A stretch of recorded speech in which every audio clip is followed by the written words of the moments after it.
Hello, this is my cover letter for the rhetorical analysis essay number 2. So the first question is, what do you see as your main points? So my main points are definitely like the topics in my evidence of my articles. So like if I use evidence, everything that comes after that, those are like my for sure main points. Tell me the whole story of how you went about writing this essay. What was it like for you? Well, it was in process.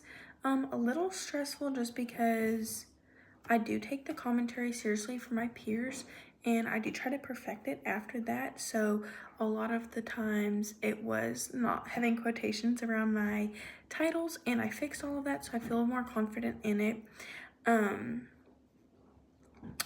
And really just making sure that my evidence is strong and backs up my thesis.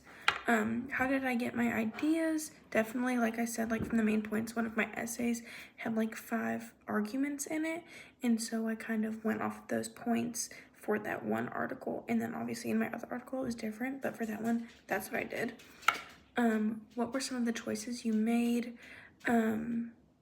So for one of the pieces of evidence that I've used was the 5 arguments against homeschooling, and they were all negative aspects about the homeschooling, but I went and I kind of like flipped it and used it against them. So I found positives in each of those that actually could benefit the homeschooling organization, you could call it. Which parts went really well or badly? I would say some things that went really well was the evidence that I found. I feel like I keep saying that, but that's what I come back to. Some things that went badly, I would say I get too quick with typing and my wording is wacky because my brain like is 10 steps ahead, so my words get mixed up, and so that was probably the biggest thing. And then also like not proofreading, so I went back and I did that for my final draft 100%. Were there any surprises, and what questions do you have for me as a reader?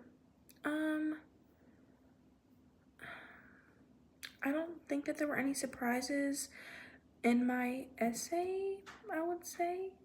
And then what questions do I have for you as a reader? Did you enjoy reading my essay? And what else could I work on for future essays that could still apply, not just to rhetorical analysis?